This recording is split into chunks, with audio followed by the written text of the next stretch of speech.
Hey, what's up everyone? James and Cuervo here. Thank you so much for joining us on our last Q&A of the year. And for everyone who chimed in on your questions, a lot of the questions we've already answered in previous videos and previous Q&A sessions, but we will be answering a couple of them this time since I know we have gained a lot of new subscribers that weren't with us 2 or 3 years ago. So we're going to be answering about 10 questions, so get yourself a drink, pull up a chair, and join us. So thank you so much. Let's get to it. Cheers, brother.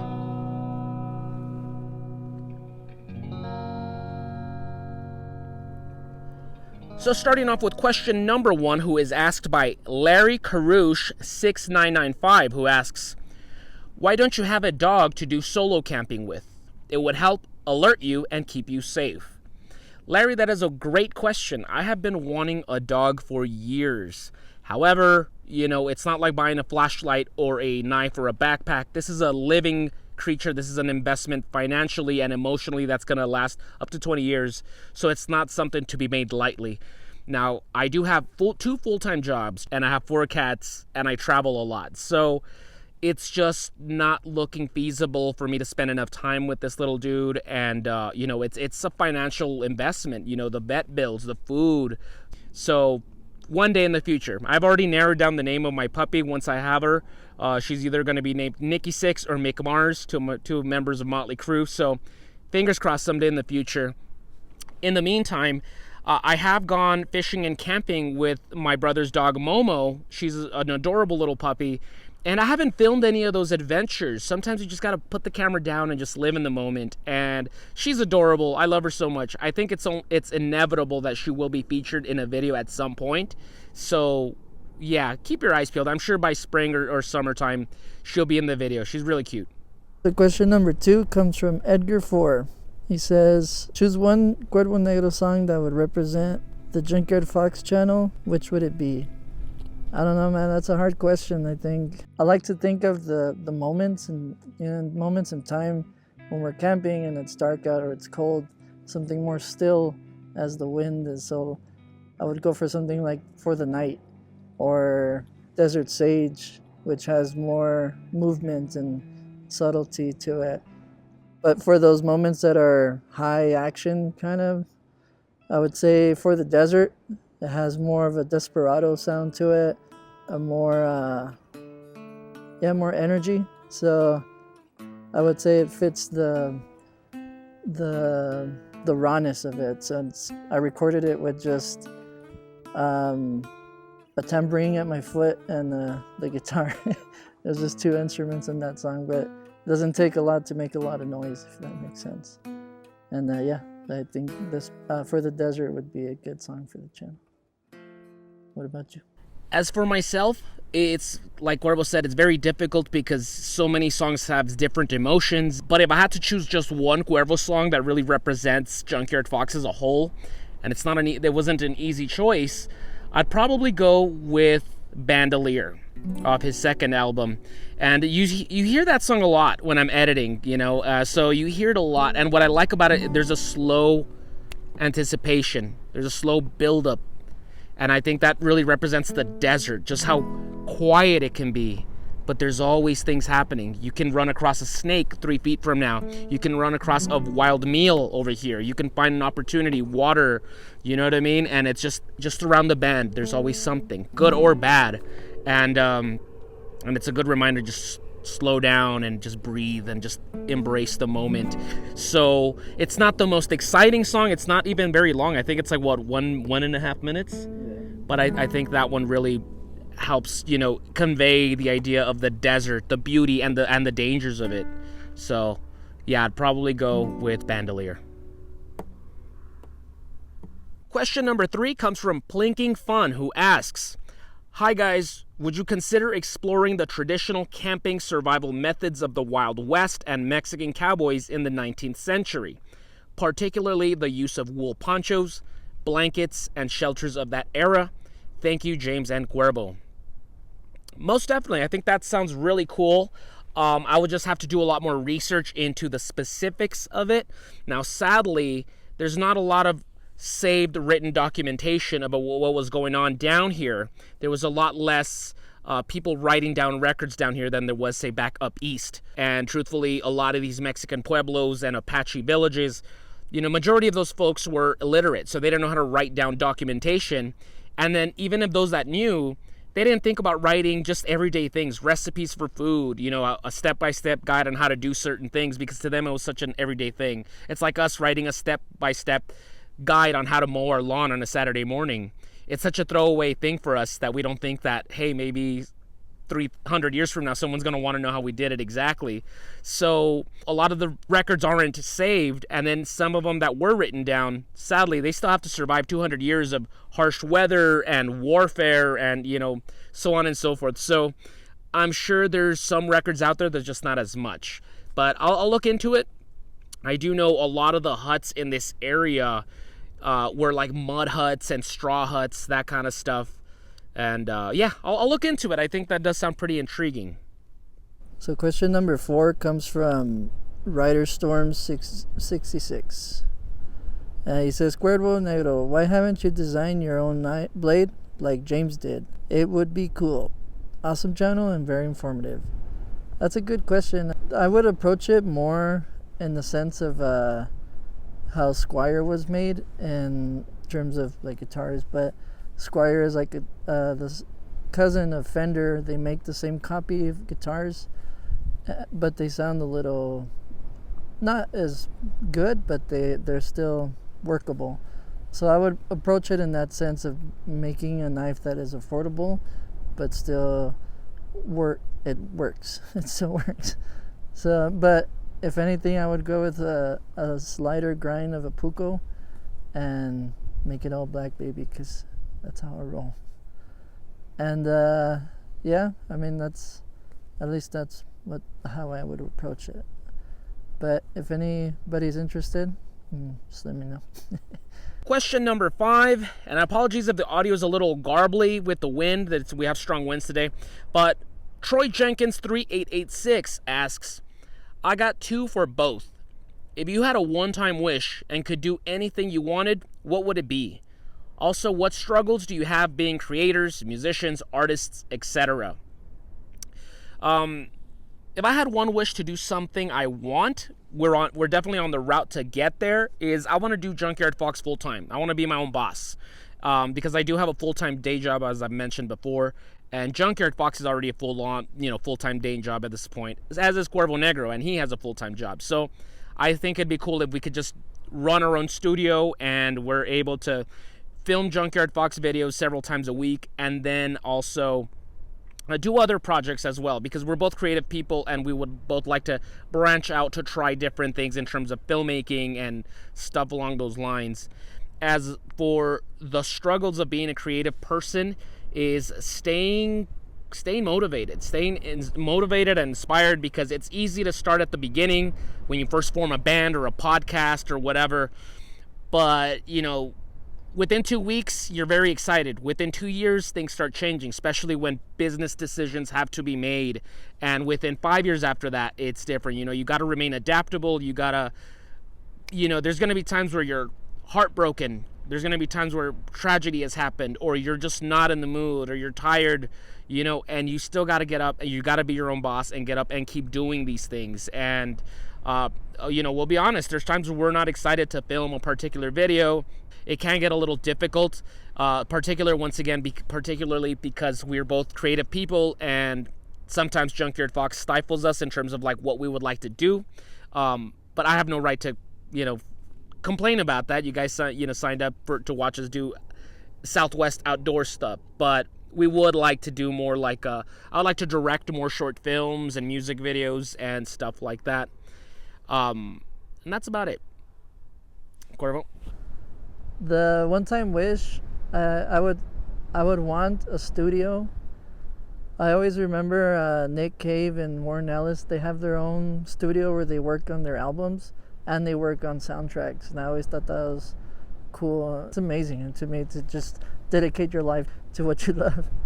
And so yeah, it would be a studio to help other artists and make short films, make music for short films, just create something that'll document your life and other people's life and things like that. And just the struggles, I always think time is of the essence. And one thing that I always struggle is with time, is how much time you dedicate to something and to how much time you dedicate to yourself and to your growth and to your craft. So you can plant a seed, but you can't expect it to grow tomorrow. So you have to wait and give it time. You yourself change and evolve with it. So the feats are make time, give time, and receive time. All right, so question number 6 comes from Torres 3951. Sorry. It says, "Hello, James, Cuervo Negro. Hope you guys are doing good. James, would you ever consider creating an in-person survival classes? And Cuervo Negro, would you consider filming a video of you making crafts for your EDC gear? Keep up the great work, guys." So I'll let James answer this one first. Yeah, I'm definitely looking into teaching classes in person next year. I did teach a class for the Texas State Guard last year at a state park. But now that I'm trying to do it solo, teaching civilians, I don't have the pull that the Texas State Guard has, so I'm still going to shop around for a location that I can teach the classes in. Little by little, it would be like a 2-hour seminar, and if that works well and there's a lot of demand, then we can move on to an intermediate class and then eventually get to a point where we're doing overnighters. And once again, I got to find a location first. But right now, being the holiday season, now's not the time. I'll wait till January before I start making the emails and the phone calls and all that stuff. But it's definitely in the works for 2024. All right, so the second part of the question, sorry, it's like super windy right now. I would consider making videos for EDC customizations I make. But I would generally put them on my TikTok, and if you guys are interested, it's Curvos Belza, which is Cuervo Negro, and it's on TikTok. So I'll pass the link on the comments below. And also there will be a future Etsy store for little things that I make, little knickknacks and stuff like that. So keep a lookout. Question number 6 comes from Shepmuir8460, who asks, also, how did you and Junkyard meet? This was actually a question sent to Cuervo. We've answered this question before in our first ever Q&A, but that video is ancient and hasn't aged very well. Cuervo and I have known each other for 20 years. So we didn't go to the same high school together. Cuervo grew up with a buddy named Tommy. They were childhood friends, and then eventually, Cuervo moved, so they didn't go to the same high school, but they stayed in contact. They were still great buddies. And so when I was in high school, I went to high school with my buddy Tommy, and he was a great friend of mine. And during the weekends, we're hoodlums, partying and stuff. Boys will be boys, we're drinking. And Tommy would bring Cuervo over, and he'd be like, hey, this is my buddy, I grew up with him, that kind of stuff. So basically, he was a friend of a friend. And, we're having beers, we're getting, everyone's getting to know each other. And I realized that we had a lot in common. We're both comic book geeks. We listened to a lot of similar music, so we would exchange, have you heard of this artist? We would discuss a lot of Bob Dylan and Tom Waits and talk about books and stuff like that. And eventually we started working together on collaborating on a zine.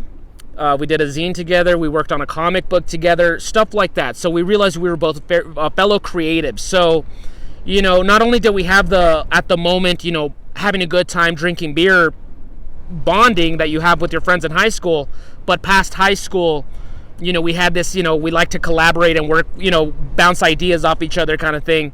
And it was once again 20 years. Time flies. So that's how I met Cuervo. One moment that I think James is forgetting, which I think was a pivotal moment in our relationship, when Metal Gear 3 first came out, I took it to my friend Tommy's house, and then James found out that I had lent it to them. And I remember he came and he's like, hey, can I borrow that game? At first I was like, yeah, I guess. I remember he had a big gulp in his hand too, a big gulp cup. And that was after he beat it, or after that we started talking about the video game, and that bonds grew, and that's where we're at now. I'm telling you, Metal Gear Solid 3 Snake Eater was a very pivotal moment in our lives in so many ways. Not only did it solidify the bond between Cuervo and I as friends and collaborators, but it introduced us into wilderness skills and survival, catching cooks, just a fantastic story that inspired us, and I named my knife after it. So Metal Gear Solid 3, a lot of love for that game. Question number 7 comes from Aceman1126, who asks, being right on the border as you are, do you ever have issues with illegals / cartels / government goons out in the wild? Seems like eventually you'd cross paths with one or all of them. Actually, we're fortunate to say that we haven't had any negative encounters out here in the desert. We have run across Border Patrol agents that want to know what we're doing, because I understand there's a truck driving into the desert in the middle of nowhere, so I understand they want to know what we're doing, but once again, we're not doing anything illegal. We don't have anything to hide, so we just speak to them. We'll be like, hey, we're foraging for this one plant, or we're filming a video, and they see we're respectful, and they leave us alone. So question number 8 comes from Shredded Finger. Any new videos coming out or new music? Love your music. Thank you for the love and the listens always. Yeah, actually there's a new video coming out. We're working on it. Sorry. It's not coming out yet, but yeah, we're working on it this month and next month, so keep an eye out for that. There's actually a new album coming out too. Everything's already being edited. I'm hoping to have it out by the end of next month. And as Cuervo said, we are working on the next music video. It's for the song Sleepwalker. If you haven't heard the song Sleepwalker from his latest album, it's an incredibly beautiful song. I don't want to give away too much, but we're really excited. We've already started pre-production on it. Let me see. I have some sketches here of the concept art for the characters. So hopefully this wind doesn't really ruin it too much, but that's going to be our male lead right there. We have a female lead right there. So we have already hired 2 actors that are going to play the leads. Of course, Cuervo's going to be in it. I'm going to be directing. And then my buddy Lando's going to be on drone footage, with the drone camera. So very excited for that. Hopefully, fingers crossed, we can have it out by early January. Question number 9 comes from SOS Adventures, who asks, have you ever considered hosting a Junkyard Fox meetup for your followers? Maybe like an overnight or camp out? Thanks in advance. Appreciate you and Cuervo. Joey. I'm definitely receptive to the idea. Now, I'm not sure how much of an audience we have locally. I think majority of our viewers are watching from up in Ohio or Arizona. So I don't know about the El Paso, Texas, West Texas, East New Mexico region, to be completely honest. So I'm not sure. If you guys are open to, organizing some kind of event where we can, maybe 8 to 10 of us can camp out, I'm definitely open for that. But yeah, it would have to be a good amount of people so I could reserve a campsite and start getting organized and that kind of stuff. But definitely, I definitely think that would be a really fun idea. I also want to add that I know our sister city, Juarez, Mexico, has an audience of Junkyard Fox viewers there too. So if you guys are watching, thank you, gracias. And reach out to us too. If you guys want to meet up, this goes for anybody. If you guys want to meet up at a Peter Piper Pizza, have a jug of beer with us and play some Terminator game, I don't know, whatever. Well, everyone, that's about it for our last Q&A of the year. So thank you so much for watching. I hope this video you got to know us just a little bit more, and we want to know you guys a little bit more as well. So comment down below, chime on down. 1, if you're interested in a Junkyard Fox meetup somewhere locally, that would be really interesting. I'm thinking maybe Cloudcroft, New Mexico would be a cool campsite to hang out with and share stories and that kind of stuff. Also, let us know, what is a good Cuervo Negro song that you would say perfectly captures Junkyard Foxes in its essence? I think that's a cool conversation to have as well. And that's about it for us, folks, because we are freezing. It's very windy and it's getting cold now that the sun is setting. So as always, thank you so much for the love, the support. We have passed 100,000 subscribers. We're off to a great start for the new year, and we have a new Cuervo Negro music video coming pretty soon. So as always, thank you so much for watching. We'll see you guys next week with another video, which will be our last overnighter of the year. Now go outside and get your boots dirty.